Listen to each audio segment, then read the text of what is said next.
Pero mi nombre es Leandro José Díaz Duarte.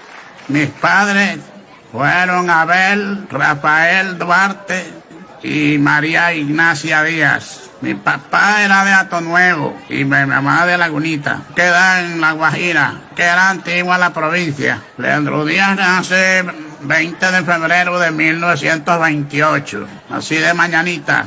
8 días después que se dieron cuenta que había nacido invidente.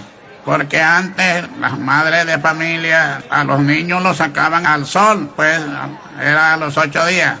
Y a los 8 días en la tarde que me sacaron se dieron cuenta que no tenía la vista. Fue un trauma grande porque yo era el primer hijo de mi papá, considere. Entonces, una lucha. Eso no lo viví yo porque estaba niño.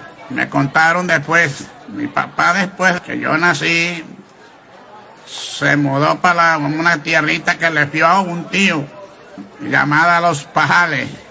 Ahí me llevaron de meses y ahí me crié.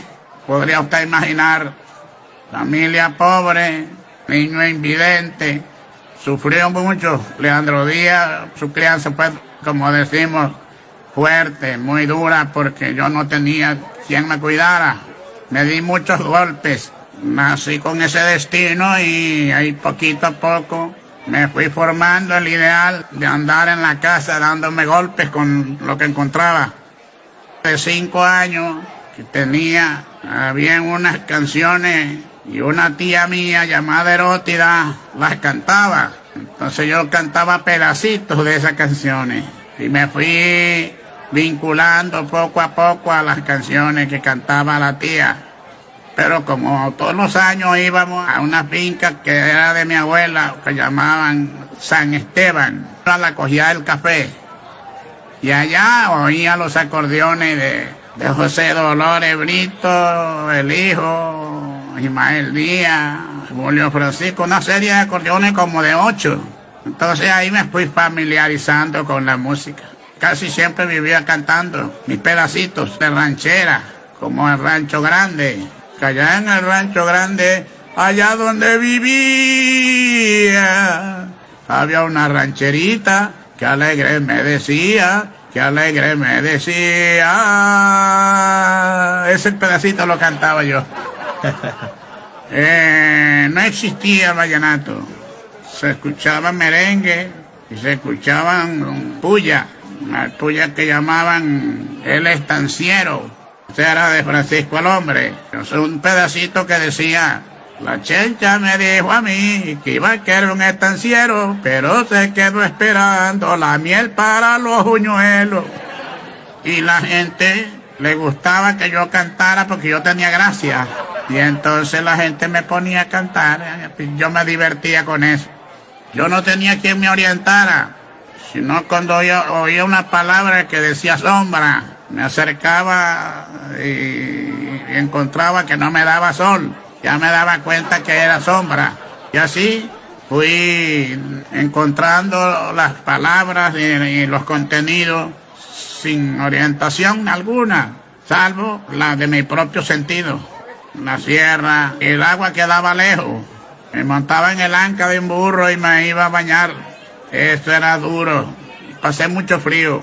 No había, para mí no había abrigo. Muchas veces me arropaba era con un saco de coger café. Dormía en una trojita. La casa de mi papá nada más eran 2 casas. La de él y de un hermano. Entonces allá donde el hermano se llamaba Antonio. Antonio no tenía hijos. Tenía un concertado. Todo lo trataba conmigo mismo, porque no tenía con quién. Había niños por allá, pero iban y se entendían era con los otros hermanos míos. Conmigo no, porque yo no veía. Y todo era por eso, porque yo no tenía vista. Esa tía que le digo yo, Erótida, que leía, se ponía a leer, y yo me ponía a escuchar, le decía: tía, ¿por qué no me lees un ratico? Y ella cogió un libro, se ponía y me leía un ratito de colegio y también alguna que otra novela. Después que ya crecí, sí, me leyeron muchas novelas, pero cuando estaba muchacho Me acuerdo de una novela que llamaban La María, de Jorge Isaac. Una de las mujeres que me leyó a mí bastante fue Fanny Zuleta. Yo tenía aciertos de quiromántica, y por tener a las muchachitas cerca me convertí en adivino. No para enamorarlas, sino para charlar con ellas.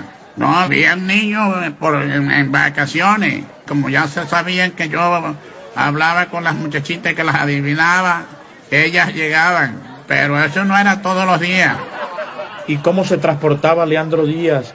Bueno, uno se va volviendo práctico, y como era tierra quebrada, yo sabía cuando iba llegando al arroyo por lo quebrado del terreno. Cuando llegaba a la bajada del arroyo, sí, ya sentía el chorrito de agua porque no era mucho, era bastante corto.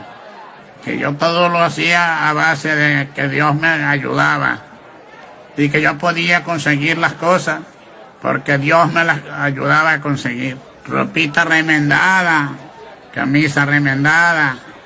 Ya vine a usar ropa buena fue cuando comencé a cantar, que ya me propinaban, la gente me daban Había una señora que iba cada mes a la sierra llevando ropa, y yo guardaba para comprar mi camisita. Me iba para las otras fincas, donde llaman Angostura.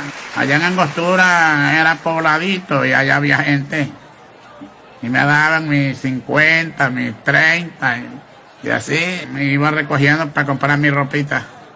Pero ya acepté cuando ya yo había pasado trabajo en pila, cuando eso. En un día de Año Nuevo, donde la abuela de Beto Brito, ahí canté yo por primera vez. Ni recuerdo qué fue la canción que yo canté.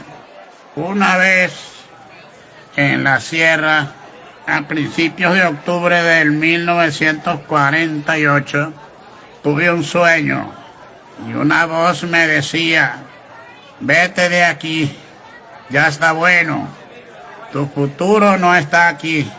Yo recordé con la impresión de la voz que oí y decidí salirme de los pajales. Llegué a Tonuevo una tarde, me vine de la sierra con Aarón Ortiz en el anca de una mula y nos cayó un aguacero en el camino.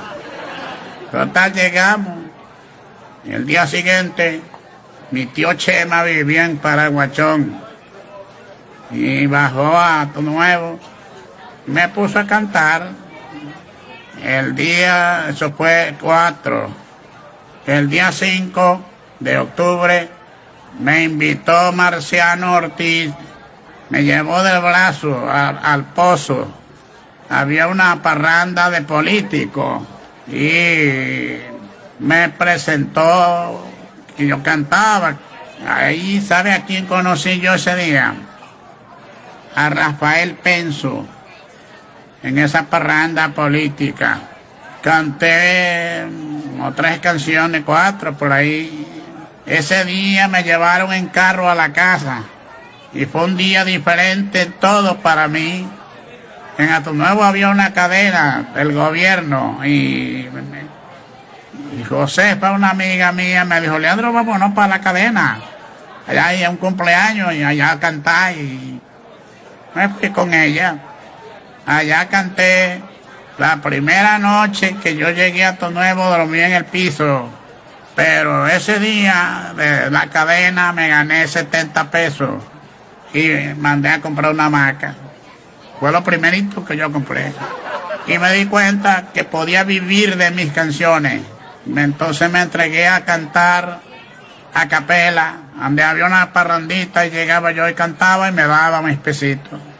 Yo tuve la dicha que Dios me dio. Nací ciego, me crié ciego y toda mi vida ha sido ciego y he de morir ciego. Quiero agradecerle a Dios por la virtud que me dio, que a pesar de ciego pude ser compositor y llevar mis canciones hacia el mundo. Por eso quiero dejarle a mis amigos algo de mi historia, parte de toda mi vida, dejarle este recuerdo después que yo muera.